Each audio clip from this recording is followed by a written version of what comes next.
Los exorcismos, capítulo 3. A los que creyeren les acompañarán estas señales. En mi nombre expulsarán los demonios. Este poder que Jesús confirió a todos los creyentes conserva su plena validez. Es un poder general, basado en la fe y la oración. Puede ser ejercido por individuos o comunidades. Es siempre posible y no requiere ninguna autorización. Pero precisemos el lenguaje. En este caso se trata de plegarias de liberación, no de exorcismos. La Iglesia, para dar más eficacia a ese poder conferido por Cristo y para salvaguardar a los fieles de embrollones y magos, ha instituido un sacramental particular, el exorcismo, que puede ser administrado exclusivamente por los obispos o los sacerdotes, nunca por laicos, que han recibido del obispo licencia específica y expresa. Así lo dispone el derecho canónico, que nos recuerda también, como los sacramentales se valen de la fuerza de impetración de la Iglesia, a diferencia de las oraciones privadas, y cómo deben ser administrados observando cuidadosamente los ritos y las fórmulas aprobadas por la Iglesia. De ello se deduce que sólo al sacerdote autorizado, además de al obispo exorcizante, que ojalá los hubiera, corresponde el nombre de exorcista. Es un nombre hoy sobredimensionado. Muchos, sacerdotes y laicos, se llaman exorcistas cuando no lo son. Y muchos dicen que hacen exorcismos, mientras que solo hacen plegarias de liberación, cuando no hacen incluso magia. Exorcismo es solo el sacramental instituido por la Iglesia. Encuentro equívocas y engañosas otras denominaciones. Es exacto llamar exorcismo sencillo al introducido en el bautismo, y exorcismo solemne al sacramento reservado a los exorcismos propiamente dichos. Así se expresa el Nuevo Catecismo. Pero considero erróneo llamar exorcismo privado o exorcismo común a una prez que no es en absoluto un exorcismo, sino solo una plegaria de liberación y que así debe ser llamada. El exorcista debe atenerse a las oraciones del ritual, pero hay una diferencia respecto de los demás sacramentales. El exorcismo puede durar unos pocos minutos o prolongarse varias horas. Por eso no es necesario rezar todas las oraciones del ritual, mientras que, en cambio, se pueden añadir muchas otras, como el propio ritual sugiere. El objetivo del exorcismo es doble. Se propone liberar a los poseídos. Este aspecto lo ponen de relieve todos los libros sobre la cuestión. Pero, antes aún, tiene un fin de diagnóstico, con demasiada frecuencia ignorado. Es verdad que el exorcista, antes de proceder, interroga a la persona misma o a sus familiares para cerciorarse de si existen o no las condiciones para administrar el exorcismo. Pero también es verdad que sólo mediante el exorcismo podemos darnos cuenta con certeza de si hay intervención diabólica o no. Todos los fenómenos que se produzcan, por extraños o aparentemente inexplicables que sean, pueden encontrar en realidad una explicación natural. Tampoco la suma de fenómenos psiquiátricos y parapsicológicos es un criterio suficiente para el diagnóstico. Solo mediante el exorcismo se adquiere la certeza de encontrarse ante una intervención diabólica. En este punto, es necesario adentrarnos un poco en un tema que, por desgracia, no es ni siquiera aludido en el ritual, y es soslayado por todos aquellos que han escrito sobre este asunto. Hemos afirmado que el exorcismo tiene, ante todo, un efecto diagnóstico, sea comprobar la presencia o no de una causa maléfica de los trastornos, o una presencia maléfica en la persona. En orden cronológico este objetivo es el primero que se alcanza y al cual se apunta. En orden de importancia el fin específico de los exorcismos es liberar de las presencias maléficas o de los trastornos maléficos. Pero es muy importante tener presente esta sucesión lógica, primero la diagnosis y luego el tratamiento, para valorar correctamente los signos a los que el exorcista debe atenerse.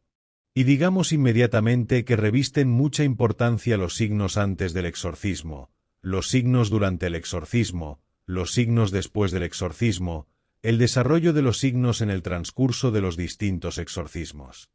Nos parece que, aunque sea indirectamente, el ritual tiene un poco en cuenta esta sucesión, desde el momento que dedica una norma a poner en guardia al exorcista a fin de que no sea fácil creer en una presencia demoníaca.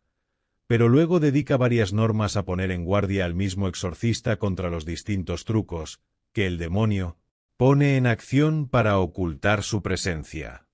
A nosotros, los exorcistas, nos parece justo e importante estar atentos a no dejarse embaucar por enfermos mentales, por chiflados, por quienes, en resumen, no tienen ninguna presencia demoníaca ni ninguna necesidad de exorcismos. Pero señalemos asimismo el peligro opuesto, que hoy es muy frecuente y por tanto, más de temer. El peligro de no saber reconocer la presencia maléfica y omitir el exorcismo cuando, en cambio, es indispensable. He coincidido con todos los exorcistas a los que he interrogado, en reconocer que nunca un exorcismo innecesario ha hecho daño, la primera vez, y en los casos dudosos, todos hacemos uso de exorcismos muy breves, pronunciados en voz baja, que pueden ser confundidos con simples bendiciones. Por este motivo nunca hemos tenido motivos de arrepentimiento, mientras que, en cambio, hemos debido arrepentirnos de no haber sabido reconocer la presencia del demonio y haber omitido el exorcismo, en casos en que su presencia se ha manifestado más tarde, con signos evidentes y de manera mucho más arraigada. Por eso repito, sobre la importancia y el valor de los signos, que bastan pocos y dudosos para que se pueda proceder al exorcismo. Si durante este ya se advierten otros signos, lógicamente habrá que extenderse cuanto se considere necesario, aunque el primer exorcismo sea administrado con relativa brevedad. Es posible que durante el exorcismo no se manifieste ningún signo, pero que luego el paciente refiera haber notado efectos, en general son efectos benéficos, de relevancia segura. Entonces se toma la decisión de repetir el exorcismo. Si los efectos continúan, sucede siempre que, tarde o temprano, se manifiestan signos también durante el exorcismo. Es muy útil observar el desarrollo de los signos, siguiendo la serie de los distintos exorcismos. A veces esos signos disminuyen progresivamente. Es una señal de que ha empezado la curación. Otras veces los signos siguen un crescendo y se dan con una diversidad del todo imprevisible.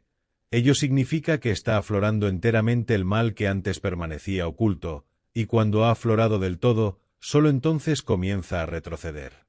Por lo antedicho, se entenderá cuán necio es esperar a que haya signos seguros de posesión para practicar el exorcismo, y es igualmente fruto de total inexperiencia esperar, antes de los exorcismos, aquella clase de signos que la mayoría de las veces se manifiestan sólo durante los mismos, o después de ellos, o a continuación de toda una serie de exorcismos. He tenido casos en que han sido necesarios años de exorcismos para que el mal se manifestase en toda su gravedad.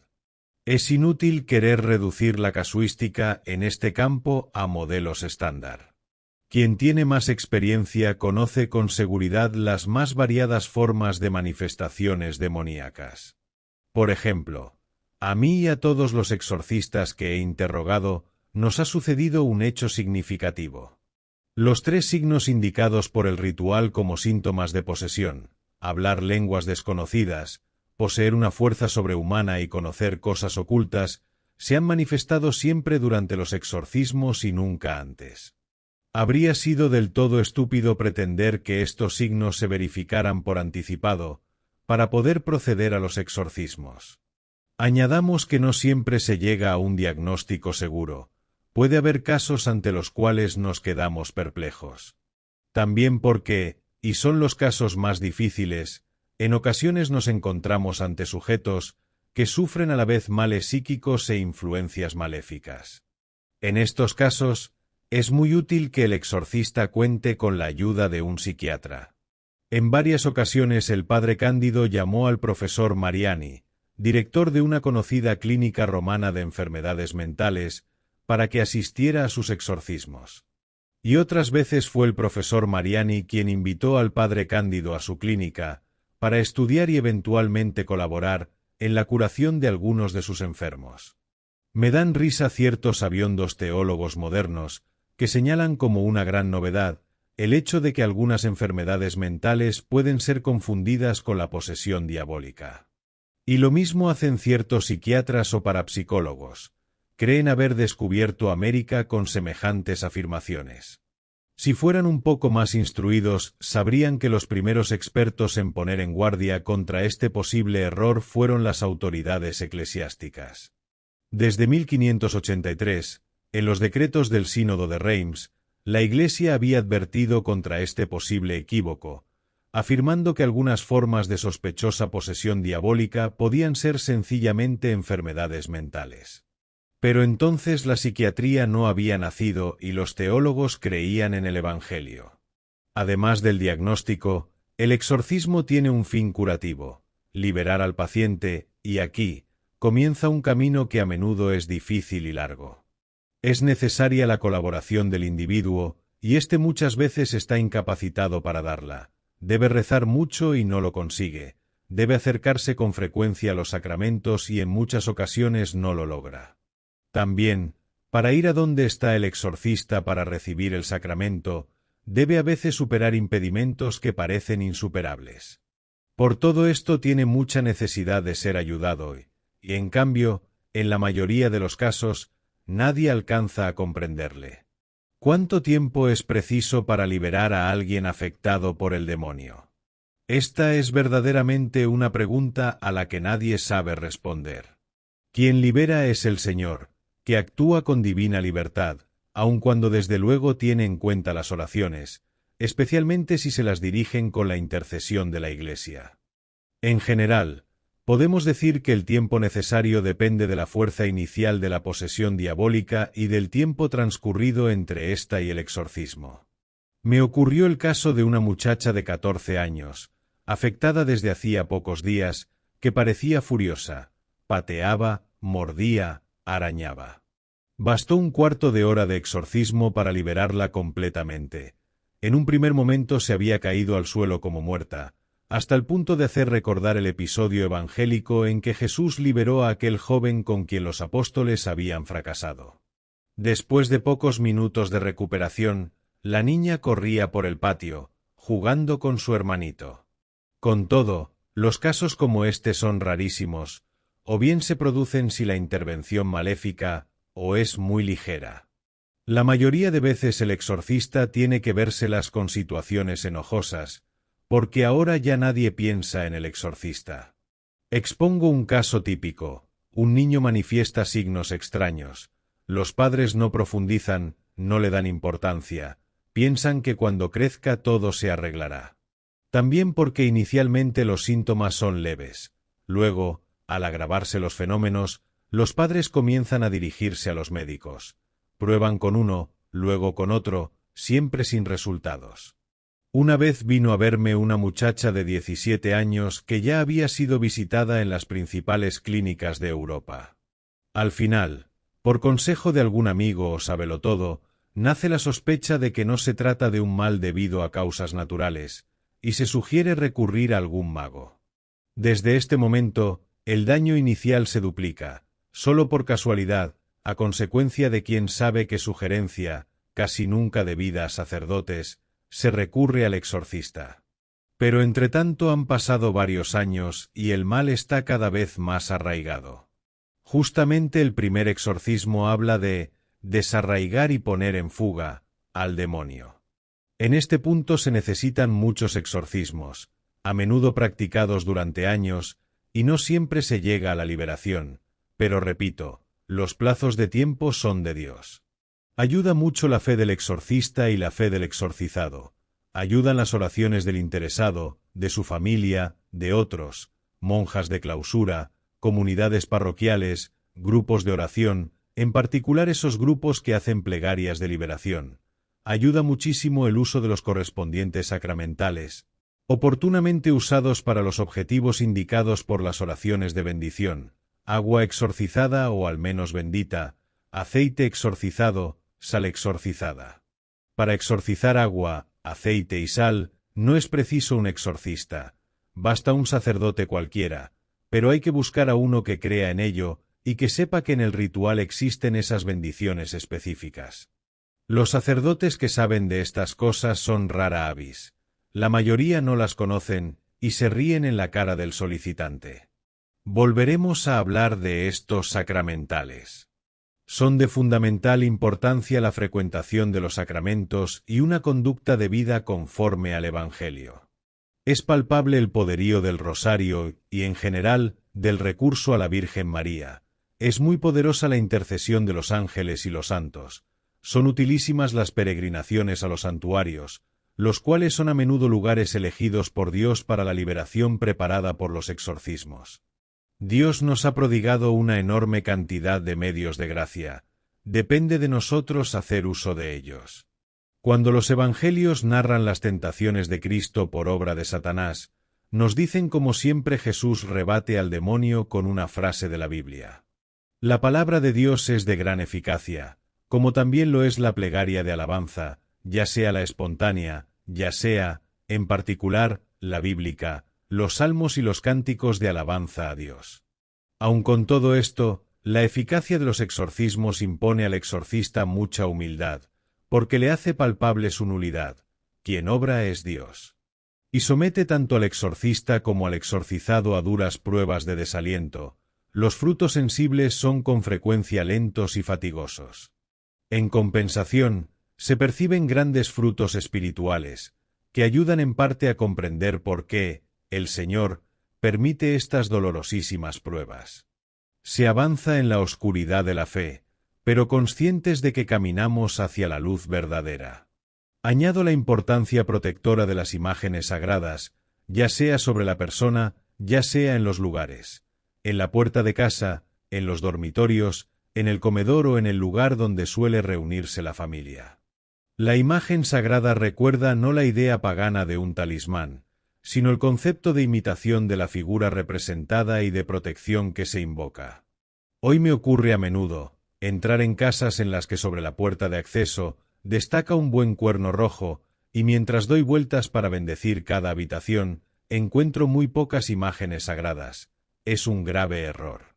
Recordemos el ejemplo de San Bernardino de Siena, que como conclusión y recuerdo de sus misiones populares, convencía a las familias para que pusieran sobre la puerta de casa un medallón con las siglas del nombre de Jesús, JHS, Jesús Hominum Salvator, Jesús Salvador de los hombres. Varias veces se me ha hecho palpable la eficacia de las medallitas llevadas encima con fe.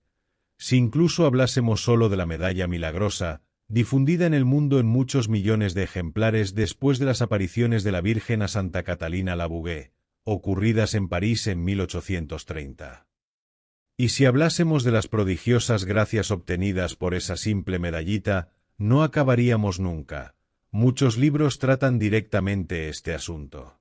Uno de los episodios más conocidos de posesión diabólica, reseñado en varios libros por la documentación históricamente exacta que nos han transmitido los hechos, es el referente a los dos hermanos Werner, de Ilfurt, Alsacia, que fueron liberados con una serie de exorcismos en 1869. Pues bien, un día, entre los numerosos despechos del demonio, tenía que haber volcado la carroza que transportaba al exorcista, acompañado por un monseñor y una monja. Pero el demonio no pudo llevar a cabo su propósito, porque en el momento de la partida habían dado al cochero una medalla de San Benito, con fines protectores, y el cochero se la había puesto devotamente en el bolsillo. Recuerdo, por último, los 4 párrafos que el Catecismo de la Iglesia Católica dedica a los exorcismos. Leídos sucesivamente, ofrecen un desarrollo bien trabado. El 517, hablando de Cristo Redentor, recuerda sus curaciones y sus exorcismos. El punto de partida son los hechos de Jesús. El 550 afirma que el advenimiento del reino de Dios marca la derrota del reino de Satanás. Se reproducen las palabras de Jesús: si yo expulso a los demonios por virtud del Espíritu de Dios, ciertamente ha llegado a vosotros el reino de Dios. Este es el objetivo final de los exorcismos. Con la liberación de los endemoniados se demuestra la total victoria de Cristo sobre el príncipe de este mundo. Los 2 párrafos siguientes evocan el doble desarrollo de los exorcismos, como un componente del bautismo y como poder de liberación de los poseídos. El 1237 nos recuerda que, puesto que el bautismo libera del pecado y de la esclavitud de Satanás, en él se pronuncian uno o varios exorcismos sobre el catecúmeno, que renuncia explícitamente a Satanás. El 1673 afirma que mediante el exorcismo, la Iglesia pide públicamente y con autoridad, en nombre de Jesucristo, que una persona o un objeto sea protegido contra la influencia del maligno, o sea sustraído a su dominio. El exorcismo aspira a expulsar a los demonios o a liberar de las influencias demoníacas. Destaco la importancia de este párrafo, que colma dos lagunas presentes en el ritual y en el derecho canónico. En efecto, no habla sólo de liberar a las personas, sino también a los objetos, término genérico, que puede comprender casas, animales, cosas, conforme a la tradición. Además, aplica el exorcismo no sólo a la posesión, sino también a las influencias demoníacas. Los afectados por el maligno. A menudo me preguntan si son muchos los afectados por el maligno. En principio, creo que una vez más se puede citar la opinión del jesuita francés Tonquédec, conocido exorcista. Hay un grandísimo número de infelices que, aun no presentando signos de posesión diabólica, recurren al ministerio del exorcista para ser liberados de sus padecimientos, enfermedades rebeldes, adversidades y desgracias de toda especie. Los endemoniados son muy raros, pero aquellos infelices son legión. Es una observación que sigue siendo válida, si se considera la gran diferencia entre los verdaderos afectados y aquellos que piden una palabra segura al exorcista sobre el amontonamiento de sus desdichas. Pero hoy es necesario tener en cuenta muchos factores nuevos que no existían cuando el padre Tonquédec escribía. Y son estos factores los que me han llevado a la experiencia directa de que el número de los afectados ha aumentado enormemente. Un primer factor es la situación del mundo consumista occidental, en el que el sentido materialista y hedonista de la vida ha hecho que la mayoría perdiera la fe.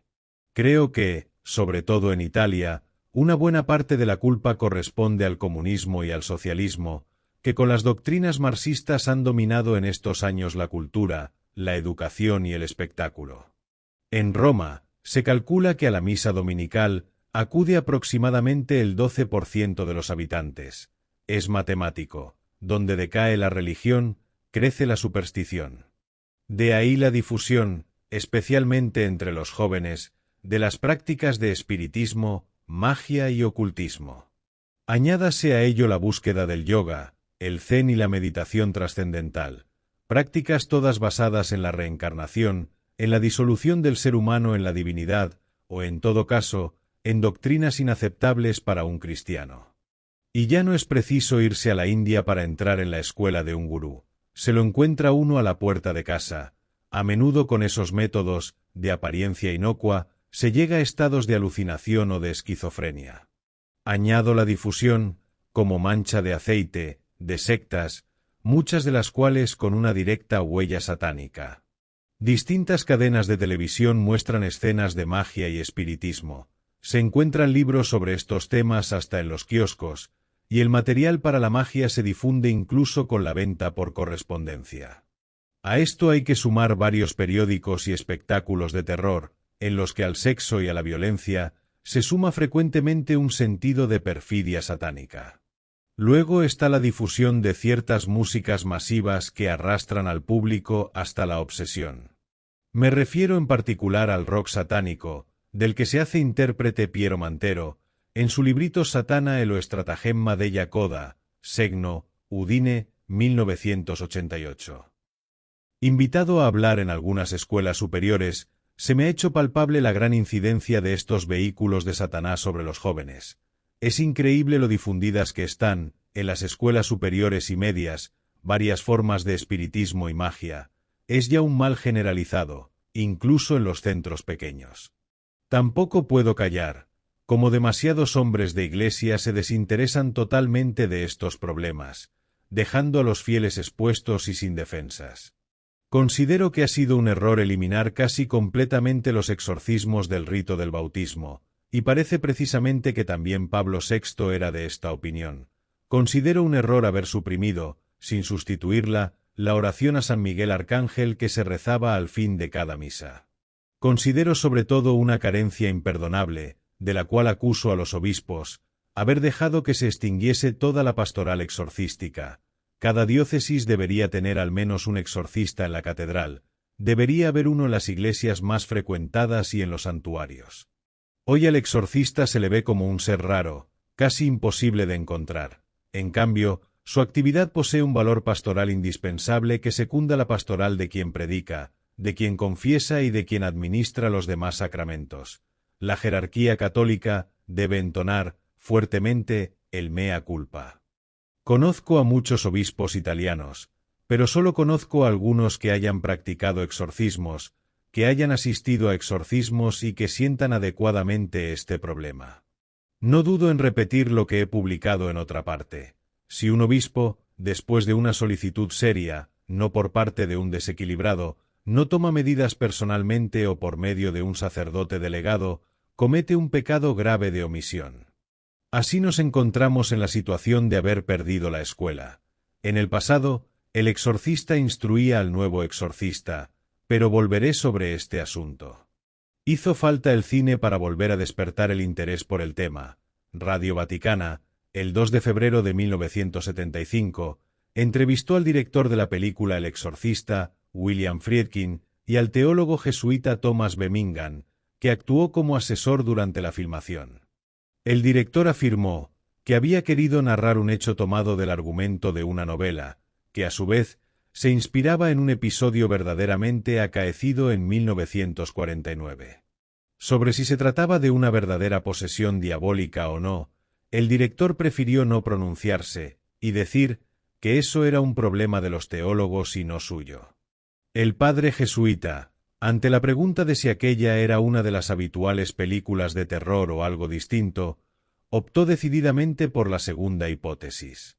Basándose en el enorme impacto que tuvo la película sobre el público de todo el mundo, afirmó que, aparte de ciertos detalles espectaculares, la película trataba con mucha seriedad el problema del mal, y despertó el interés por los exorcismos, ya olvidados. ¿Cómo se puede caer en los trastornos extraordinarios causados por el demonio? Prescindo de los trastornos ordinarios, o sea de las tentaciones que afectan a todos. Uno puede caer con culpa o sin ella, según los casos. Podemos resumir los motivos en 4 causas: por permisión de Dios, porque se es víctima de un maleficio, por un estado grave y recalcitrante de pecado, por frecuentación de personas o lugares maléficos. 1. Por permisión de Dios. Que quede bien claro que nada ocurre sin el permiso de Dios. Y que quede igualmente claro que Dios no quiere nunca el mal, pero lo permite cuando somos nosotros quienes lo queremos, por habérsenos creado libres, y sabe obtener el bien también del mal. El primer caso que consideramos tiene como característica que no interviene en él ninguna culpabilidad humana, sino sólo una intervención diabólica. Del mismo modo que Dios permite habitualmente la acción ordinaria de Satanás, las tentaciones, concediéndonos todas las gracias para resistir, y obteniendo de ello un bien para nosotros si somos fuertes, así Dios también puede permitir a veces la acción extraordinaria de Satanás, posesión o trastornos maléficos. Es importante comprender que esto ocurre para que el hombre ejercite la humildad, la honestidad, la paciencia y la mortificación. Podemos, por tanto, recordar 2 casos que ya hemos tomado en consideración: cuando hay una acción externa del demonio que causa sufrimientos físicos, del estilo de los golpes y las flagelaciones sufridos por el cura de Ars o por el Padre Pío, o cuando se permite una verdadera vejación, como hemos dicho respecto de Job y San Pablo. La vida de muchos santos nos presenta ejemplos de esta clase. Entre los santos de nuestra época cito a 2 beatificados por Juan Pablo II, el Padre Calabria y Sor María de Jesús Crucificado, la primera árabe beatificada. En ambos casos, sin que hubiera ninguna causa humana, ni culpa por parte de las personas afectadas, ni maleficios hechos por otros, hubo periodos de verdadera posesión diabólica, en los cuales los 2 beatos dijeron e hicieron cosas contrarias a su santidad y sin tener ninguna responsabilidad de ello, porque era el demonio el que actuaba sirviéndose de sus miembros. 2. Cuando se sufre un maleficio, tampoco en este caso hay culpa por parte de quien es víctima de este mal, pero hay un concurso humano, o sea una culpa humana por parte de quien hace o quien ordena a un mago el maleficio, de ello hablaremos más ampliamente en un capítulo aparte. Aquí me limito a decir que el maleficio existe, perjudicar a otros a través de la intervención del demonio. Puede realizarse de muchas maneras distintas: atadura, mal de ojo, maldición. Pero digamos inmediatamente que el modo más utilizado es el del hechizo. Añadamos también que el hechizo es la causa más frecuente que encontramos en aquellos que están afectados por la posesión o por otros trastornos maléficos. No sé, verdaderamente, cómo se pueden justificar esos eclesiásticos que dicen que no creen en los hechizos, y aún menos puedo explicarme cómo están en condiciones de defender a sus fieles cuando se ven afectados por estos males.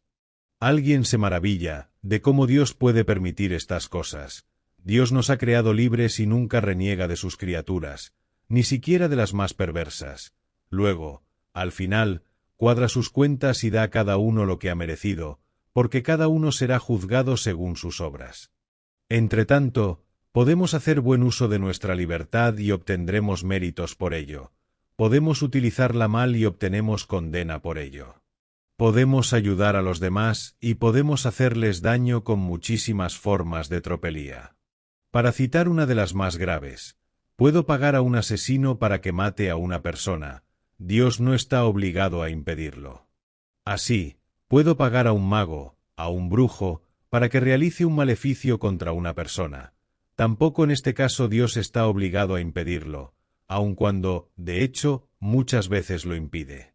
Por ejemplo, quien vive en gracia de Dios, quien reza más intensamente, está mucho más salvaguardado que quien no es practicante, o peor aún, vive habitualmente en estado de pecado.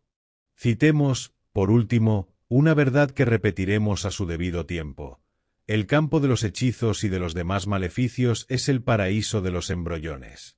Los casos verdaderos son un pequeñísimo porcentaje respecto de las falsedades que reinan en este campo.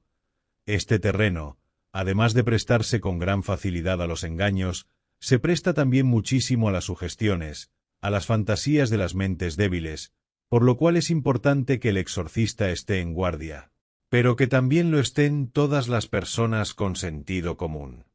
3. Un estado grave y recalcitrante de pecado. Ahora nos ocupamos de la causa que, por desgracia, en los tiempos en que vivimos, está en crescendo, por lo que también lo está el número de las personas afectadas por el demonio. En el fondo, el verdadero motivo es siempre la falta de fe. Cuanto más falta la fe, tanto más aumenta la superstición. Es un hecho, por decirlo así, matemático. Creo que el Evangelio nos presenta un ejemplo emblemático de esto en la figura de Judas. Era ladrón. ¿Quién sabe cuántos esfuerzos hizo Jesús para reprenderle y corregirle, y recibió a cambio solo rechazo y obstinación en el vicio, hasta que llegó al colmo? ¿Cuánto me dais si os entrego a Jesús? Y ellos señalaron el precio, 30 monedas de plata, y así leemos aquella frase tremenda, durante la última cena: Satanás entró en su corazón. No hay duda de que se trató de una verdadera posesión diabólica. En el estado actual de ruina de las familias, he conocido casos en que las personas afectadas vivían estados matrimoniales desordenados, con el agravante de otras culpas. Se me han presentado mujeres que habían cometido varias veces el delito de abortar, además de otras faltas. He estado ante personas que, además de perversiones sexuales aberrantes, cometían actos de violencia, y he tenido varios casos de homosexuales que se drogaban y caían en otras culpas relacionadas con la droga. En todos estos casos, me parece casi inútil decirlo, la vía de la curación solo empieza a través de una sincera conversión. 4. Frecuentación de personas y lugares maléficos. Con esta expresión he querido englobar la práctica o la asistencia a sesiones espiritistas, magia, cultos satánicos o sectas satánicas, que tienen su apogeo en las misas negras, a prácticas de ocultismo, frecuentar magos y brujos, ciertos cartománticos. Todas ellas son formas que exponen a la persona al peligro de incurrir en un maleficio, tanto más cuando se quiere contraer un vínculo con Satanás. Existe la consagración a Satanás, el pacto de sangre con Satanás, la frecuentación de escuelas satánicas y el nombramiento como sacerdote de Satanás. Por desgracia, especialmente desde hace 15 años, se trata de actividades que van en aumento, casi en explosión. En cuanto al recurso a magos y similares, presento un caso muy corriente. Uno padece un mal rebelde a cualquier tratamiento, o bien ve que todas las cosas que emprende le salen mal, cree que hay algo maléfico que le bloquea. Acude a un cartomántico o a un mago, que le dice, usted tiene un hechizo. Hasta aquí el gasto es poco y el daño es nulo, pero a menudo viene la continuación. Si quiere que se lo quite, se necesita 1.000.000 de liras, o aún más. Entre los muchos casos que se me han presentado, he tenido noticia de la cifra máxima de 42 millones. Si la propuesta es aceptada, el mago o el cartomántico pide algo personal, una foto, una prenda íntima, un mechón de cabellos, o algún pelo, o un fragmento de uña. En este punto el mal ya está hecho. ¿Qué hace el mago con los objetos pedidos? Está claro, magia negra. Me interesa asimismo hacer una precisión. Muchos caen porque saben que ciertas mujercitas están siempre en la iglesia, o porque ven el despacho de los magos tapizado de crucifijos, de vírgenes, de santitos o de retratos del Padre Pío. Además, les dicen, yo solo hago magia blanca, si me solicitaran hacer magia negra, me negaría. Por magia blanca suele entenderse quitar los hechizos. La magia negra es para realizarlos. Pero, en realidad, como no se cansaba de repetir el padre Cándido, no existe magia blanca y magia negra. Solo existe la magia negra, pues toda forma de magia es un recurso al demonio. Así, el desventurado, si antes tenía un pequeño trastorno maléfico, pero muy probablemente no tenía nada de este tipo, se vuelve a casa con un verdadero maleficio. A menudo nosotros, los exorcistas, tenemos que afanarnos mucho más para deshacer la obra nefasta de los magos que para curar el trastorno inicial. Añadiré que, muchas veces, tanto hoy como en el pasado, la posesión diabólica puede ser confundida con las enfermedades psíquicas. Tengo gran estima por esos psiquiatras, que tienen la competencia profesional y el sentido de los límites de su ciencia, y saben reconocer honradamente cuando un paciente presenta sintomatologías que no cabe englobar en las enfermedades científicamente reconocidas. El profesor Simone Moravito, psiquiatra residente en Bérgamo, ha afirmado tener pruebas de que muchos considerados como enfermos psíquicos eran en realidad poseídos por Satanás, y ha logrado curarlos con la ayuda de algunos exorcistas. Conozco otros casos análogos, pero quiero detenerme sobre uno en particular. El 24 de abril de 1988, Juan Pablo II beatificó a un carmelita español, el padre Francisco Palau. Es una figura muy interesante para nosotros, pues, en los últimos años de su vida, Palau se dedicó a los endemoniados. Había adquirido un hospicio, en el que acogía a los afectados por enfermedades mentales. Los exorcizaba a todos. Los que estaban endemoniados, se curaban. Los que eran enfermos, quedaban como tales. Naturalmente, fue muy combatido por el clero. Entonces viajó a Roma 2 veces. En 1866, para tratar de estas cosas con Pío IX.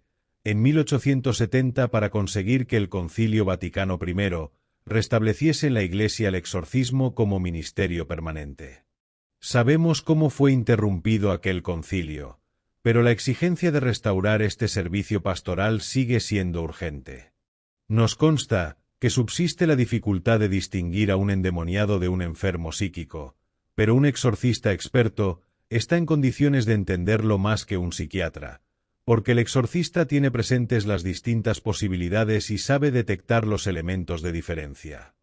La mayoría de las veces, el psiquiatra no cree en la posesión diabólica, por lo cual ni siquiera tiene en cuenta esta posibilidad. Años atrás el padre Cándido exorcizaba a un joven que, según el psiquiatra que lo había tratado, estaba afectado de epilepsia. Invitado a asistir a un exorcismo, este médico aceptó. Cuando el padre Cándido puso la mano sobre la cabeza del joven, éste cayó al suelo, presa de convulsiones. Padre, como ve, se trata evidentemente de epilepsia, se apresuró a decir el médico. El padre Cándido se inclinó y volvió a poner la mano sobre la cabeza del joven. Este se levantó de golpe y permaneció de pie, erguido e inmóvil. ¿Hacen esto los epilépticos?, preguntó el padre Cándido.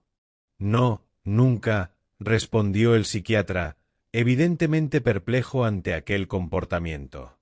Ni que decir tiene que los exorcismos continuaron hasta la curación del joven, que durante años había sido vapuleado por medicinas y tratamientos que no habían hecho otra cosa que perjudicarle. Y es precisamente aquí donde tocamos un punto delicado. En los casos difíciles, el diagnóstico requiere de un estudio interdisciplinario, como apuntaremos en las propuestas finales. Porque los que pagan los errores son siempre los enfermos, que en no pocos casos se han visto arruinados por tratamientos médicos erróneos. Aprecio mucho a los hombres de ciencia que, aunque no sean creyentes, reconocen los límites de su ciencia. El profesor Emilio Servadio, psiquiatra, psicoanalista y parapsicólogo de fama internacional, hizo interesantes declaraciones a Radio Vaticana el 2 de febrero de 1975. La ciencia debe detenerse ante aquello que sus instrumentos no pueden comprobar y explicar. No se pueden señalar exactamente estos límites. No se trata de fenómenos físicos. Pero creo que todo científico consciente sabe que sus instrumentos llegan hasta un cierto punto, y no más allá. Respecto de la posesión demoníaca, solo puedo hablar en primera persona, no en nombre de la ciencia.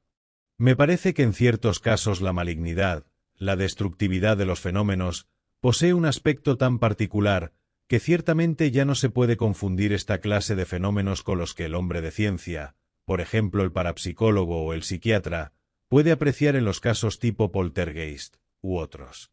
Para poner un ejemplo, sería como comparar a un chiquillo respondón con un sádico criminal. Hay una diferencia que no se puede medir con un metro, pero es una diferencia que se puede advertir. En estos casos creo que un hombre de ciencia debe admitir la presencia de fuerzas que ya no son gobernables por la ciencia, y que la ciencia como tal no está llamada a definir. Apéndice. ¿Miedo del diablo? Responde Santa Teresa de Jesús. Contra los miedos injustificados al demonio, reproducimos una página de Santa Teresa de Ávila, tomada de su vida, capítulo 25, 20 a 22. Es una página alentadora, a menos que seamos nosotros quienes abramos la puerta al demonio. Pues si este Señor es poderoso, como veo que lo es, y sé que lo es, y que con sus esclavos los demonios, y de ello no hay que dudar, pues es fe, siendo yo sierva de este Señor y Rey, ¿qué mal me pueden ellos hacer a mí? ¿Por qué no he de tener yo fortaleza para combatirme con todo el infierno? Tomaba una cruz en la mano, y parecía verdaderamente darme Dios ánimo, que yo me vi otra en breve tiempo, que no temiera tomarme con ellos a brazos, que me parecía fácilmente con aquella cruz los venciera a todos. Y ansí dije, ahora venid todos, que siendo sierva del Señor, yo quiero ver qué me podéis hacer. Es sin duda que me parecía me habían miedo, porque yo quedé sosegada, y tan sin temor de todos ellos, que se me quitaron todos los miedos que solía tener, hasta hoy, porque aunque algunas veces los vía, como diré después, no les he habido más casi miedo, antes me parecía, ellos me le habían a mí. Quedóme un señorío contra ellos, bien dado del Señor de todos, que no se me da más de ellos que de moscas. Parecenme tan cobardes que, en viendo que los tienen en poco, no les queda fuerza. No saben estos enemigos derecho a cometer, sino a quien ven que se les rinde, o cuando lo permite Dios para más bien de sus siervos, que los tienten y atormenten. Pluguiese a su majestad, temiésemos a quien hemos de temer, y entendiésemos nos puede venir mayor daño de un pecado venial que de todo el infierno junto, pues es ello ansí. Qué espantados nos traen estos demonios, porque nos queremos nosotros espantar con otros asimientos de honras, y haciendas y deleites, que entonces, juntos ellos con nosotros mesmos, que no somos contrarios, amando y queriendo lo que hemos de aborrecer. Mucho daño nos harán, porque con nuestras mismas armas les hacemos que peleen contra nosotros, puniendo en sus manos con las que nos hemos de defender. Esta es la gran lástima, mas si todo lo aborrecemos por Dios, y nos abrazamos con la cruz y tratamos servirle de verdad, huye Él de estas verdades como de pestilencia. Es amigo de mentiras y la mesma mentira, no hará pacto con quien anda en verdad. Cuando él ve escurecido el entendimiento, ayuda lindamente a que se quiebren los ojos, porque si a uno ve ya ciego en poner su descanso en cosas vanas, y tan vanas que parecen las de este mundo cosa de juego de niños, ya él ve que éste es niño, pues trata como tal, y atrévese a luchar con él una y muchas veces.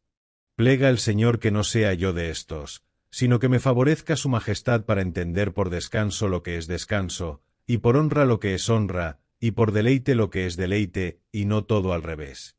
Y una higa para todos los demonios, que ellos me temerán a mí.